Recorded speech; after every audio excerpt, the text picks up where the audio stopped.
Good evening, all the joinees. Hi, this is Ansu. I welcome you all to the NGEN Markets webinar. We will be beginning shortly. By the time the others join in, let's have a look at today's webinar topic. So today we would be covering the methods by which you could onboard clients onto the platform, and we would go forward with a portfolio analysis for the same. Now, the multiple ways of onboarding clients onto the platform, the first would be the RTA connection method, wherein all your existing client can get onboarded onto the platform.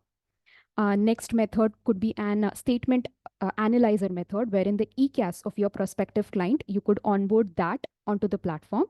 And the third method, let's say you have an Excel sheet which contains the ISIN number and the respective units. You could also onboard your client data onto the platform using these three multiple ways. Next, we would be covering how the portfolio has performed in comparison to the benchmark that the platform suggests, the reference index benchmark that our platform suggests. And finally, we would be looking at the contributions tab, which tells us how each fund individually contributed to generate to the entire portfolio return as a whole. And the last tab that we would be covering would be the drawdowns tab. Next, once the session is complete, the forum would be open for a Q&A session. If you have any query, you could either type it down in the chat box or unmute yourself and ask your questions. So let us begin. So this is our NGEN Markets platform, wherein the landing page is the Markets tab. For today, our topic related webinar, I move to this Clients tab. So in this client section, as I mentioned, the first method being this RTA connection tab, wherein all the clients that would be registered through your ARN number can get onboarded onto our platform. Now, we also support multiple ARN onboarding onto the platform as well. Let's say you have more than one ARN. We also support multiple ARN onboarding, and you could also have a consolidated view of those multiple ARNs as well. Now, the source from which we retrieve data for this RTA connection is basically CAMS WBR4 and CARVI MFSD 203. So these are the two files which basically have the current holdings respective to your ARN, and we set certain filters and forwardings on your registered mail ID, post which your client data show up onto the platform, and then you could run a detailed portfolio analysis on the same. Now, let's say this is the ARN, which is as of now I'm currently focusing on. So it tells me the total AUM under that specific ARN number. The dashboard shows you the total AUM under the ARN, the total number of clients that you have under the specific ARN. Next, let's say you want to search for a specific fund and want to see who all are the clients that hold on to that specific fund. So we have an option to search client holdings as well. You could type in the name of any fund. Let's say I type in DSP Midcap Fund. This comes up, I just click on this. So once I click on DSP Midcap Fund, it shows me list of all the clients under my ARN number who have DSP Midcap Fund in their portfolio. So there are three columns that we can see. The first column has been mentioned as AUM. So this is equivalent to the total AUM of your client. The client has a total AUM of 1 crore. And out of this 1 crore, he has put in 18 lakhs into DSP Midcap, and that is equivalent to 18% of its holding into DSP Midcap. In similar manner, you could search in the name of any of the fund. Let's say I search in Aditya Birla FlexiCap. Yeah. So in similar manner, you can type in the name of any fund and it would show you the list of clients that have that specific fund in their portfolio. Now, we also show the top 5 mutual fund exposures that is there currently towards this ARN number. So right here, we could see iPro Value Discovery Fund. I just click on this bar graph. Again, it shows me list of all the clients that are registered through your ARN number that have this specific fund in their portfolio. Next, we could also see in the top asset classes for your total ARN number. You could be able to see the split between debt, equity, hybrid. The type of asset classes can also be seen. And similarly, the top AMC exposures towards your ARN, all the clients that come to your ARN, you could also see the top AMC exposures as well. Next, let's say Pawan Bakshi is a client that is registered through your ARN number. He has gotten onboarded onto our platform. You just click on the name of that client. You would be able to see in the current holdings of that client. So on our platform, we capture the current holdings.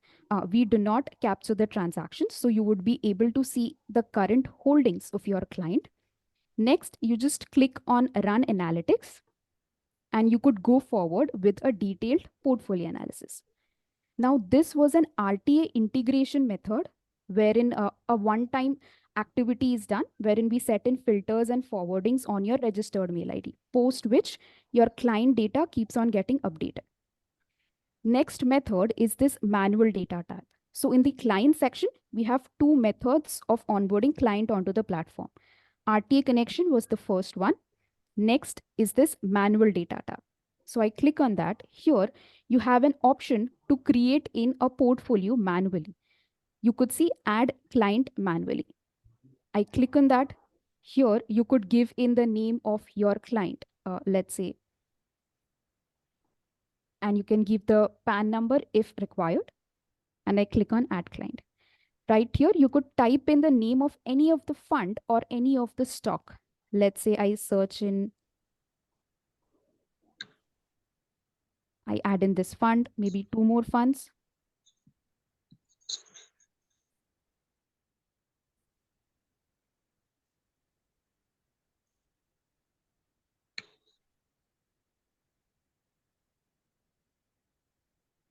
So these are the funds that I have currently added in. You would be able to see its latest NAV. And here there are two columns, units as well as current value. You need to input either of these two columns. Either you input the units figure or the current value figure. The other column gets automatically captured. Let's say in this unit section, I'll just input maybe 1,000 units and the current value gets automatically captured. Similarly, you could input any of the current value, and based on the NAV, the units gets automatically captured. Once that has been done, you can just click on this done as an option. Your portfolio would get saved in this manual data tab. So for this manual data tab, your client data would show up. And similarly, here you just click on run analytics.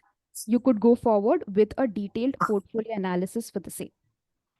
Now, this was the method wherein you manually typed in the name of any fund or any stock that is currently there in the portfolio of your client. Now, let's say what you have is an ECAS of your prospective client, and you want to upload that onto the platform. So that is also possible. So here you could see Statement Analyzer. Under the Launch Tools tab, there is this Statement Analyzer tab.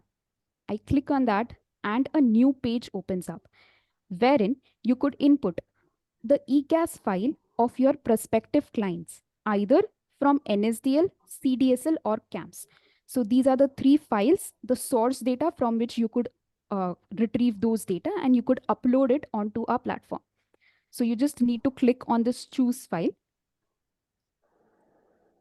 and locate that specific file. So I have this test file with me. I give this a password, which is generally the PAN number of the client, and you click on check file. Once that has been done, it gives you a prompt that this is a recognized file type. Then you could either give in a label or you can just keep it blank. That is an optional thing. Once that is done, you can just click on process and save file.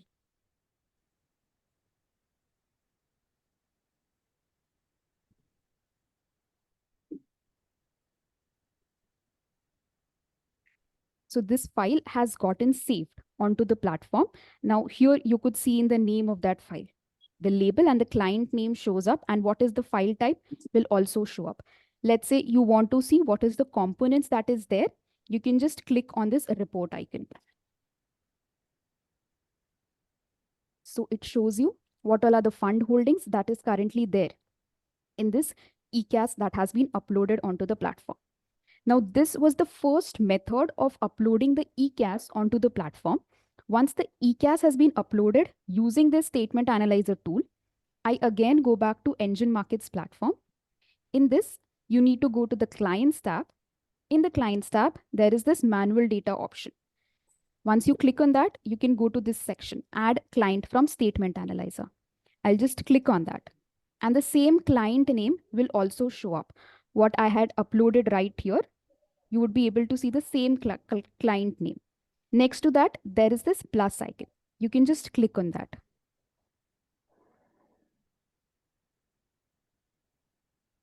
So this is how you could onboard ECAS of your prospective client as well onto the platform, and you just click on Run Analytics to go forward with the detailed portfolio analytics. Next, as I mentioned, let's say you have an Excel sheet. So this was an ECAS and an RTA connection method. Let's say what you have currently is an Excel sheet wherein you have the ISIN numbers of the respective funds and maybe its respective units. So that uploading option is also available on the platform. So for that, I go to this portfolio section. In this portfolio section, you could locate this plus icon. I click on that. And here there is an option called as load ISIN from Excel. Once I click on that, in this gray section, there is, if I may request all the participants to kindly mute themselves.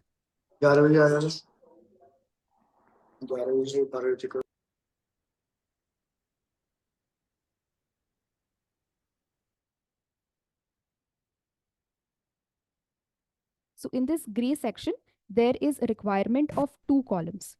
In the first column, you need to input the ISIN number. And in the second column, you need to input either the percentage or the amount or the number of units or shares. Either of these 3 things could come in the second column. Now, I have an example file ready with me. So this is an Excel sheet wherein in the first column, there is the ISIN number, and in the second column, it is the respective units. You could just copy them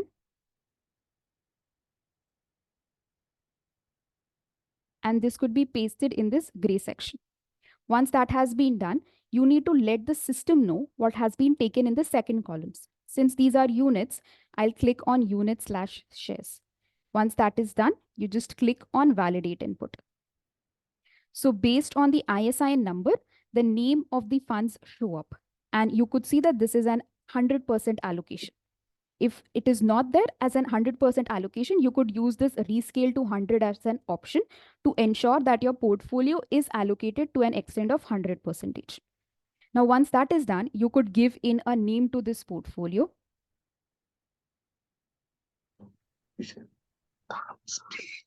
And you click on this create option. So there are 2 options that you could see, create and run. So once you click on run, you can go forward with a detailed portfolio analysis, but the portfolio won't get saved on your login. So the best method is to you just click on this create to ensure that the portfolio gets saved onto your system, onto your login. And then you could just click on this run as an option to go forward with a detailed portfolio analysis. Now, the portfolio analysis remains exactly the same, irrespective of any of the tab that you are on currently. So in the client section or be it in the portfolio section, the analysis remains the same. What was different was the method how you onboarded the clients onto the platform. Now we go forward with a portfolio analysis, meaning comparing how my portfolio performed against that of the benchmark. So this is a portfolio that I currently created using the Excel upload option. So the first box that would see is showing the components of my portfolio. Currently, this is a 9-item portfolio, and next to each item, you could see its weightage in the portfolio. The next column shows us the start date and the end date, which you could edit. You could just simply click on this change. Let's say you want to run this analysis for the last 5 years. I click on this 5 years ago.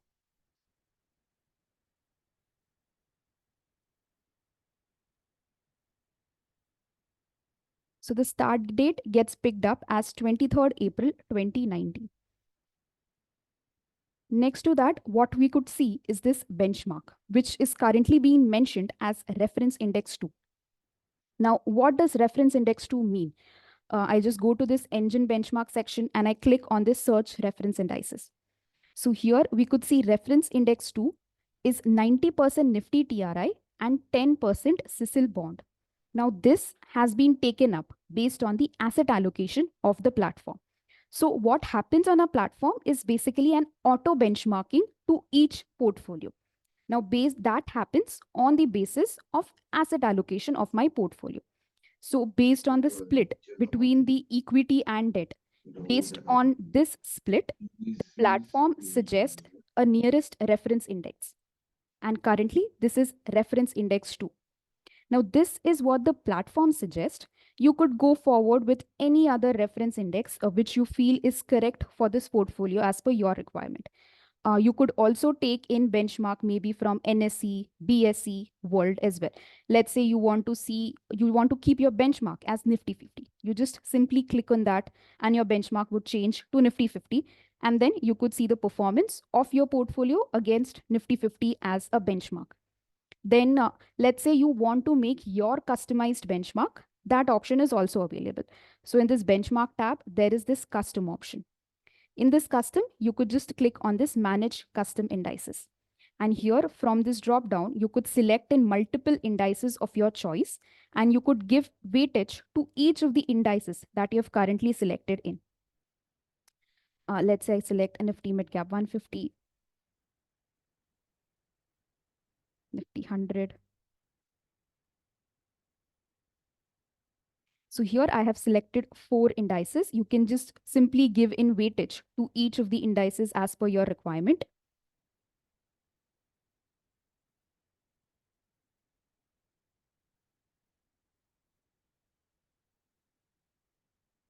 You can just give in weightage to each of the indices, ensure that the weightage comes to a total of 100%. You can just give a name to this custom index and you can just click on Save Custom Index.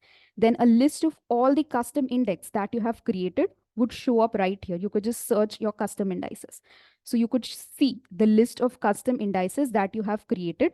You can just simply click on that custom index and see how your portfolio performed against the custom index that you have created. Now I just keep what was there initially as the benchmark, which is reference index 2. Now we look at the performance of my portfolio against the benchmark, which is reference index 2. Now this line graph highlights how my portfolio performed in comparison to the benchmark. So the blue line shows the performance of my portfolio and the black line shows the performance of my benchmark, clearly suggesting an outperformance by my portfolio against the benchmark. Of course, in this time duration that we have set in, which is currently 5 years time duration. And that can also be seen in terms of this blue peaks that we see, showing an outperformance.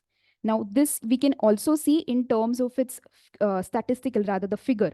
We could see right here, cumulative return, meaning the absolute return that is there for this portfolio as well as for the benchmark. 169% is the cumulative return for my portfolio, while 99% is the cumulative return for my benchmark, clearly suggesting an outperformance by my portfolio. Now, let's see, in order to generate this return, what was the risk that was undertaken by my portfolio? So I come to this section called as annual volatility, which is basically the standard deviation, which tells me 16% was the risk taken by my portfolio and 17% is the risk taken by my benchmark. So we could say that the portfolio generated a better return at a lower level of risk in this time duration of 5 years. And we could also see that in terms of its Sharpe ratio, which is basically the risk adjusted return, which is higher for your portfolio in comparison to that of the benchmark in the last 5 years that we are analyzing. Next, we look at this historical VAR and implied VAR. Now, VAR basically means value at risk, meaning what is the value of your portfolio that is currently at a risk? At a risk of what? At a risk of losing. So here what we see is 95, what has been mentioned, meaning with a 95% confidence interval, there is a 5% probability that if history were to repeat itself, my portfolio would go down by a total of 24%, while my benchmark would go down by a total of 23%. Now, let's say I just input this in simple terms, meaning if 100 rupees is invested in both the portfolio as well as the benchmark, capital erosion for my portfolio would be 24 rupees, while capital erosion for my benchmark would be 23 rupees. Now, what we see here is historical as well as implied VAR value at risk. So the method of calculation of these two components are exactly similar. The only difference is that while calculating historical VAR, we consider the historical returns as a basis of calculation, while when we calculate the implied VAR, we consider the historical volatility for the purpose of calculation. Next, what we can see is the alpha, meaning the cumulative excess on benchmark. We can see 69% right here due to outperformance by my portfolio in comparison to that of the benchmark. Next, we come down and we see this up capture ratio and the down capture ratio.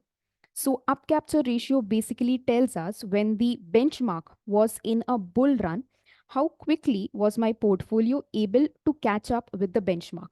Now here I just click on this I button. So in this up capture ratio, we consider only those months wherein my benchmark generated a positive return, irrespective of whether my portfolio generated a positive or a negative return. Now let's say I locate this December 2019. My benchmark generated a positive return of 0.88%, while my portfolio generated a negative return of 0.29%, minus 0.29%. That is the reason here we give consideration to the benchmark return and correspondingly what is the return that has been generated by that respective portfolio. We just mentioned that. Once that has been done, you could see the total returns for this portfolio comes to a total of 62%, while for the benchmark, it comes to 52. Now, the method of calculating the up capture ratio is dividing the returns of portfolio with that of the benchmark. And that is how we achieve at this up capture ratio of 120. Now we say higher the up capture ratio, better is the ability of your portfolio to catch up with the benchmark. And by higher, we mean more than 100 because we consider the benchmark to be at 100. So more than 100, we say the up capture ratio of the portfolio is better, meaning it is able to catch up with the benchmark. Now, similarly, converse is the down capture ratio. I just click on this I button. And here we consider only those months wherein my benchmark generated a negative return, irrespective of whether my portfolio generated a positive or a negative return. Let's say in the month of Jan 2020, you could see the benchmark generated a negative return of 1.40%, while the portfolio generated a positive return of 0.89%. Now, the method of calculation of down capture ratio is also similar. The returns of the asset is divided by the returns of the benchmark. And we say lower the down capture ratio, better is the resilience of the portfolio against the movement of the benchmark when it is in a bear run. And by lower, we mean less than 100. As I mentioned, we consider the benchmark to be at 100. Next, I move on to this contributions tab. So contribution tab tells us how each fund individually contributed to generate portfolio return as a whole. Now in the contribution tab, we could see this box wherein there are 3 columns. First is the components column, second is the total returns column, and third is this contribution to returns column. Now let's focus on this total return column and maybe the first fund, iPro large and mid cap, and next to it, it has been mentioned 163%. Meaning in this time duration of 5 years, this is the return. 163% is the absolute return generated by iPro large and mid cap.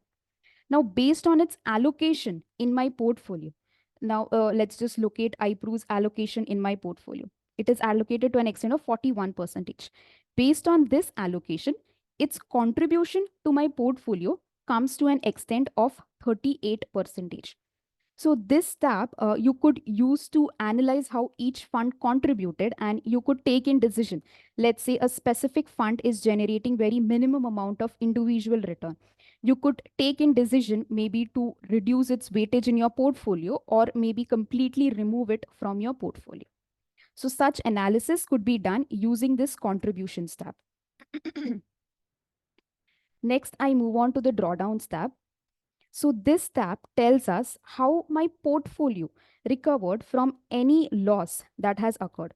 Now here the portfolio level price that you see is basically achieved by multiplying the NAV of each fund with its weightage in the portfolio. That is how we achieve at this portfolio level price. So on a portfolio level, we could see in top 10 drawdowns. The highest drawdown, of course, being on the top. So the highest loss was to an extent of 35%, wherein the start price of this portfolio was at 105, and this price started falling and it reached a price of 68 rupees. Now, when did this happen? You could just locate this start date and this end date. So, meaning this basically happened during the COVID period, Jan 2020 to March 2020. So, during the COVID period, my price of this portfolio was at 105 and it reached a price of 68. And that was as on 23rd March 2020. Now, post this date of 23rd March, it took a total of 164 days for this portfolio to recover, meaning it took a total of 164 working days for this portfolio to cross this start price. To cross this start price, only then we could say that the portfolio has completely recovered from its loss of 35%. And we could also see when did this recovery happen. So the date is also mentioned right here. The complete recovery from this loss of 35% happened on 6th November 2020. Now you could also locate the NAV movements of the fund on this line graph. So the white region shows when the NAV was moving up, while the gray region shows when the NAV was moving down, the downfall in terms of its NAV movement. And the correlation of these dates can also be seen on this line graph as well. And you can also see into these bar graphs, which shows the top 10 drawdowns that has been highlighted in terms of its graphical presentation is what we can see right here. The worst drawdown, it was the highest and the worst drawdown that occurred for this portfolio in the last 5 years for what we are analyzing currently. Now, the reporting options on a portfolio level are basically a PPT and a PDF that could get generated on your end. So a 4-page PDF could get generated on your end.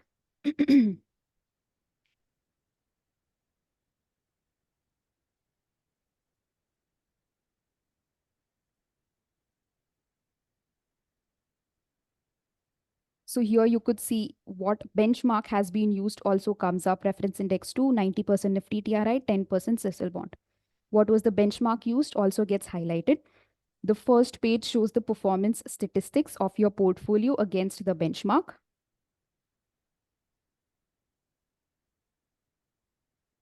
The next page shows the exposures and the holdings.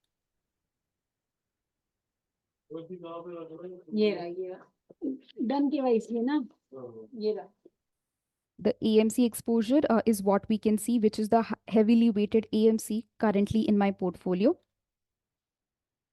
The equity market exposure, which shows the split in terms of large, mid, and small cap exposures. As well as the equity sectoral exposures is what we can see. And the last page showing the rolling returns as well as the drawdowns tab. So this is a PDF that gets generated on a portfolio level. Next, what we have is a PPT.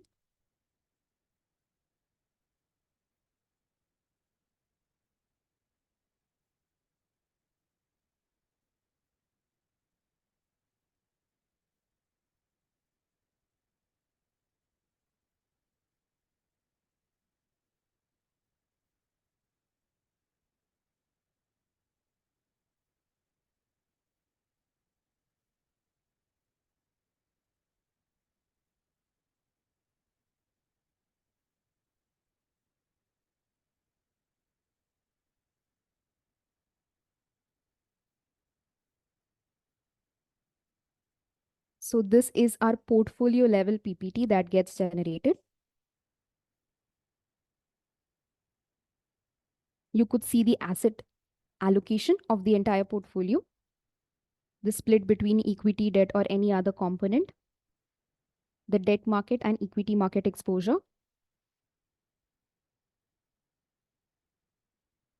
the performance chart, basically showing how my portfolio performed against the benchmark, the rolling returns, as well as the drawdowns tab. And these PPTs are editable. You could insert in multiple slides as well. That option is available. And we also have screenshot options on the platform. So this orange icon on a portfolio level lets you take in screenshot. Let's say you want to highlight this contribution chart, which shows how each fund individually contributed to the portfolio return. You could take in a screenshot of the same, and that could be inserted in this empty slide, and it could be shared with your customer or your client as well. The next reporting option, what we have is this share link. So here you also have an option to hide this fund score, and you could also lock in the start date as well as the end date. Now you do not want your client to change the time period. You can also just tick box on this lock start date and end date option, and you could just click on this create. So a link gets generated. You could just copy this link and it could be pasted in a new tab, and you could share this across with your client.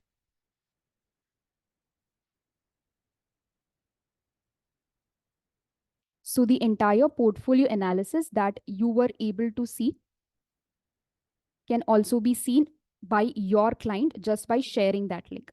The performance tab, the contributions tab, the overlaps tab. So all these tabs would be visible to your client, and this link remains active for a maximum of 7 days. Now, let's say you do not want the link to be active for 7 days. You can also edit that time duration for which the link remains active. You could just reduce this. Maximum is 7. You could just reduce this as per your requirement, and you could just click on create. So the link would be remaining active for the number of days that you have mentioned it. So that is it for the topic related webinar. If anyone has any query, they can either unmute themselves or type down in the chat box.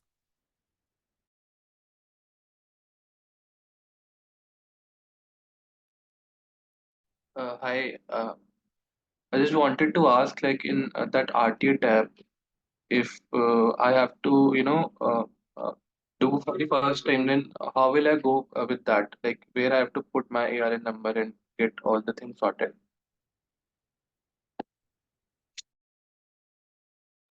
Meaning the first time you get onboarded? Is that what you have asked in? Yes, yes, yes. Okay. So what we do is we connect with you, our RTA team would connect with you. We would set in certain filters and forwardings on your registered mail ID. Once that is done, you would be required to log in to your NGEN platform, your NGEN login. Then in this settings tab, you need to input certain details in the RTA connection tab. Once that is done, your files would be ordered from our end, and then that would be created as a loop. So that is a one-time exercise that needs to be done. Okay.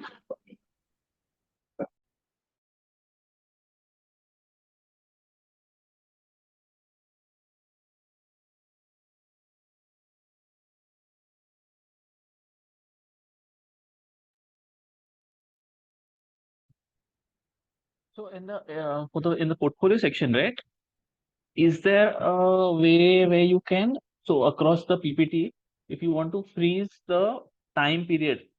So I think so now also the time period changes across like all the tabs with it normally resets to the initial 2009 or something like that. Yes, you can change the time period once you run the portfolio. You can change the start and end dates, and No, I'm once you've talking about the run the tabs. yeah. In the Yeah. tabs, but does it change? Well, so if you whatever start end date you put in here, that is what will apply to all the tabs. And within the tabs, some of these tabs also have start end dates, which you can run regardless of the start end dates on the top. No, So because I'm yeah. currently using it, right? So it doesn't happen Mhm. that way.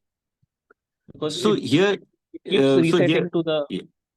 yeah. Well, so here, for example, so which tab were you trying to run separate See, dates I for? don't exactly remember right now. I think it was for either the rolling return or I'm talking about maybe the Okay. So uh we can show you both. Like if you go to rolling right now, so I don't think this one has any particular start and dates for this sub tab. But there are certain tabs that let you kind of change the date inside. So here you can pick a date between 2019 and 24, a smaller date range, and run it, and then there's a reset button. So that should work. okay.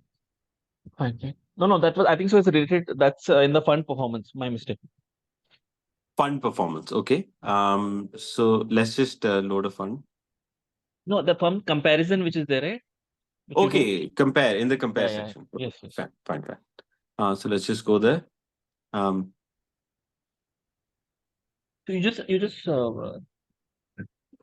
uploaded from that portfolio only, right? yeah, let's just load something in here quickly and then we can.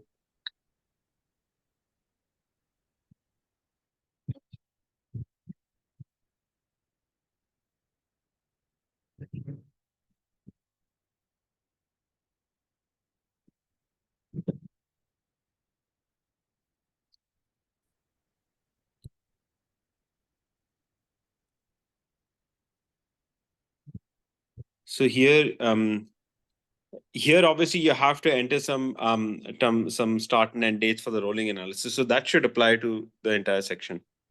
So it doesn't apply but to all the sections. That's what I'm saying. So even if you go to the individual sections and change it, it somehow resets some of the tabs reset to whatever is the overall time frame that you set it. I've raised this request. Right. So here, so this start and end date is for this sub tab only, Ah, yeah. Okay. right? So if you go to risk versus return, for example, that has its own start and end date, which you can change here. So there isn't a So way. would you mind Oh, in yeah. rolling if you could change it and then go to another tab and Yeah, then yeah, come yeah. back? We It can. actually Yeah, yeah. changes back. So you make this 2014. Okay, I see what you're saying. You're saying it resets or Yes, something. it resets because when I generate the report, it goes back to that same thing. Okay, okay. Let's just check that, and if that's happening, we can obviously fix it. Okay, so you've got okay, 1st April, 25th April. All right, fine. So you got 10 years here. Let's go to resource return. Just change this to something else. Okay, 1624 here. Run this, fine. Let's go back to rolling. Okay, so that is still there. Okay, let's come back to resource return. So this is going back. Fair Yeah, one enough. of the tabs. There are some 2, 3 tabs which I was trying to pick the Understand. same time period. It's not happening. But so No, when you understand. I generate the think what it's doing is as soon as you come to the tab, it picks the longest period it can do and does it. But I think what we need to do is that if you have changed the date, then it should not reset. So we and will do also that. with regards to Yeah. one of the either I think so it's the rolling return where it shows the percentages, right? I think so Yeah. it's in rolling Yeah. where you get the distribution across from negative to zero and zero to Yes. Yes. 10% or 20%. Mm-hmm. So there also you can't really fix those numbers, right? Like if I change like in the lower section, Right. if I change it to from say negative 41 to 0 and then 0 to 10, 10 to 20, 20, Yeah. 30, Yeah. and it will Yeah. By default, what will happen here is it takes the worst to best case scenario of whatever you got on the top, and it automatically creates equally spaced buckets for you. But you're saying that you want to lock them basically. Is that what you're saying? yeah, because see, I'm trying to present it to the client in a way which is like easy to read for them, right? Got it. For Got this it. I Got can it. understand, but for them it becomes Yeah. very difficult to figure out. So I'm trying to Okay. show what So is the yeah. positive bit of it. So this from minus 41 to minus 17 and minus 17 to 66, it doesn't really show me what is Yeah. the value below zero. Okay, I understand. So what we can do here probably is we can probably give a checkbox or something. And if that is checked, then these will not recalculate.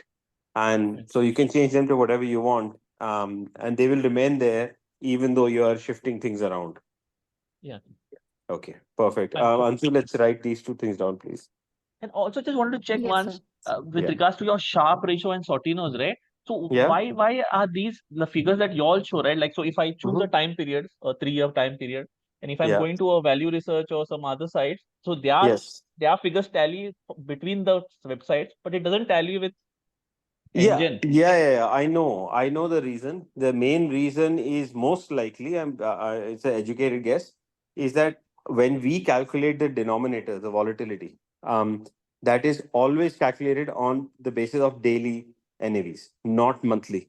So that's one thing we know. Lots of AMCs, anyway, the AMC calculations that you see on AMC fact sheets, this may or may not be true for all AMCs, but quite a few AMCs we are aware that they don't do the calculation. That is also outsourced to places like ICRA or ASMF, etc. So those calculations are not actually the AMC. They're just outsources to those guys. So what happens is many times the volatility will be calculated out of monthly returns, which is not very accurate because if you think about it, you're describing an entire year's performance with 12 data points. So that Yeah. volatility isn't really right. So we use daily returns. That's one reason. The other reason could be, and I'm not sure here, what we do is for Sharpe ratio calculations, we always use simple returns, not compounded. So we will never use CAGR as the numerator in a Sharpe ratio calculation. That you can check out from anywhere from Investopedia to JIPS compliancy, anything. So our numerator is always the simple return, which is basically the average daily return over that period of time. So our formula for Sharpe ratio, which we can send you Excel also to show examples, is the Yeah. average of the daily returns annualized by just simply multiplying by 260 divided by the annualized standard deviation of daily returns. So we are aware lots of people do ask us about this, but from our side, what we can do is if you are, let's say, curious about one number you're thinking is right or wrong, you can just write to support@engineresearch.com. We will send you back an exact Excel with the NAV, with the calculation. This is today's risk-free rate. This is how we got to it. And we'll show you the number. But our calculations are based on daily returns and non-compounded returns, daily volatility and non-compounded returns. So that is probably the reason for the difference. So with value research and advisor coach, it won't tally because for the last 2 years I've been using their data. So then Yeah. it doesn't become like I'm finding a difficulty in comparing. Yeah, Okay, so that will I happen. understand. I mean, I Yeah. guess problem is on our side um we can't really do much about this, right? Because Okay. we've made sure what we're doing is correct from what we understand from whatever financial literature there is. So Okay. Take it. So and yeah, also, yeah, if you could elaborate, right? This on this rolling returns, you have the annualized, and then you have those 4-5 options which come, right? The simple yeah. returns and whatever it is. So could you explain what those differences are? So which difference are you talking about? Yeah, in this rolling return tabs only, if you go to that this thing, the drop down, what is the difference between the four? Um, Sorry. Sorry. Yeah, this. Yeah, so this is Yeah, basically we are obviously calculating the returns for this rolling window. So in yeah, this rolling window, how do we calculate the 260-day return for each rolling window? Simple returns is what we suggest. So that's the first one. Second is point to point. So point to point means last NAV divided by first NAV minus one, whereas simple returns is the average um, of the daily. It's the sum of the daily returns. So the difference there is that the second one, point to point, will suffer from the effects of compounding a little bit, and especially in this case, where we're actually looking at um, returns over various different periods of time, where the NAV could have gone from 10 to 100 to 200, 300. Um, we don't suggest using this, but we've had many queries about this because generally speaking, people will just do end price divided by first price minus one. So we've given both options. From our perspective, our suggestion is always to use simple returns. okay.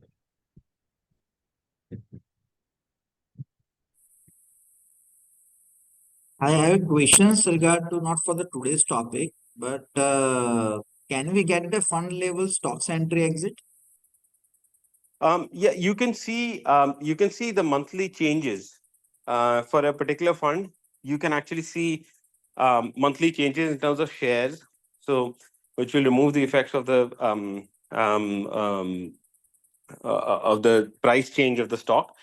But here you can This actually exactly talks about the monthly exit. This will talk about your exited entries. You can see here yeah. how the allocation has gone up and how it has gone down. Just talking about stocks entry exit. This is talking about stocks going up and down, and you're talking about the Yeah. which has come up added to the list. Are you talking about that? So entry exit, just go to the previous tab here, position changes by month. So here you can actually see some the positions added and removed as well. And you can choose which month on the top here. Okay.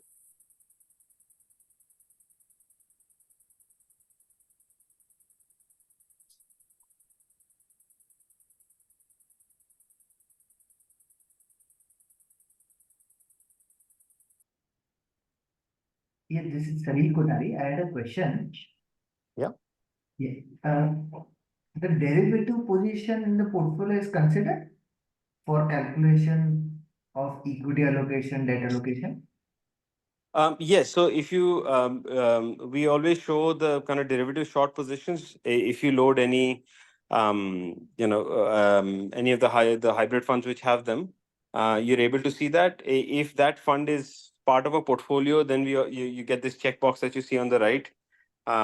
Consider the derivative shorts in the calculation of equity debt. But the easiest way to see is if you load any equity saving or that any balanced advantage fund or something like that. We give you an option to either ignore the derivative positions or consider them when calculating the equity debt exposures. Okay, so if you just select one of Yeah. them. Yeah.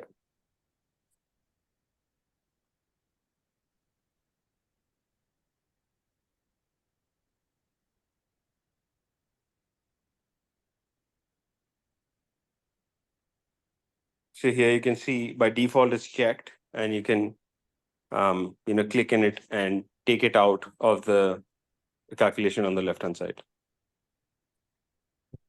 Surprisingly, the benchmark which is shown is Nifty 50 for that. Yeah, here, I mean, we don't really have, I mean, of course, we can use something that the issue here is, I mean, obviously, you can change the benchmark on the right hand side here. We never load the fund manager declared benchmark by default.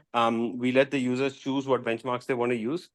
So this is probably the default benchmark we can probably improve in this section by looking at something else. At this point, it's showing Nifty, but if there is a standard benchmark that makes more sense to do let us know and we'll use that. If you click on the apply over here, the 167 days, how much is the equity exposure net it shows? Does it show the net if you click on that? Yeah, the equity exposure is I mean, yeah, so it's now fallen to very hardly anything, basically. So in the portfolio chart also, while we are comparing portfolio with the benchmark, Yes. we have an option of selecting the derivative short, clicking on that. Yes, that's right. So if you run a portfolio which has this in it, a checkbox will appear on the top right of the asset allocation tab, and you can check or uncheck it. Perfect. Oh, thanks. Sure. Any other questions, please let us know.